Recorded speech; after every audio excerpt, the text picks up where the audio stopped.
Hi everyone, this is Tim Womack, Senior Pastor of First Presbyterian Church of Vero Beach. We're glad that you joined with us on day one of our 2020 Advent devotion. In today's devotion, it speaks of having hope. And in one of the lines of the devotion, it uses the phrase cheap hope, that we shouldn't have narrow or empty hope.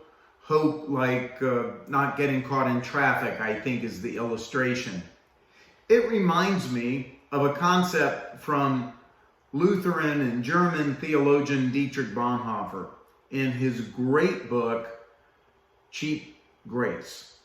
The idea that Dietrich Bonhoeffer had was grace is never cheap. It's impossible for grace to be cheap. Grace always requires sacrifice. Grace always requires effort. Grace always requires labor. Now, the same is true of hope, I believe. Empty hope just hopes for something and waits for it to fall from the sky.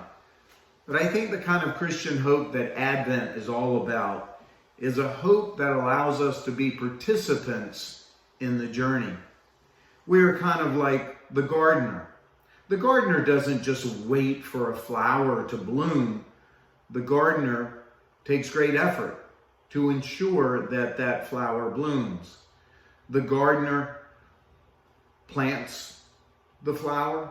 The gardener cares for the flower, feeds the flower, tills the soil.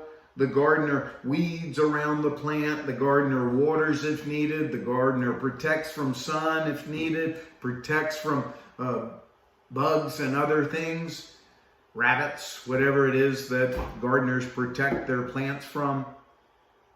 And their hope is that through their efforts, that flower will bloom and blossom.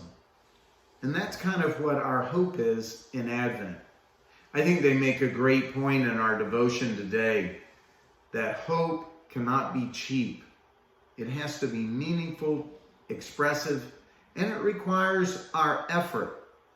Our hope in the coming of Christ is an engaged hope that labor is required and effort is necessary as we participate in the coming of God's kingdom. Remember the words of the Apostle Paul. He talked about hope this way. He said, I celebrate even in my sufferings because sufferings lead to perseverance. And perseverance builds character. And character produces hope. And it's that hope that will not disappoint us. So it requires effort. It requires our labor. It requires our sacrifice. So this Advent season, our encouragement for you is to make sure that we have costly hope, hope that matters to us and requires our effort as we celebrate the coming of our Lord. May God bless you all and have a wonderful, wonderful day and continue in this journey for the rest of our Advent season. And we're glad that you joined us today. Thank you so much, and may God bless.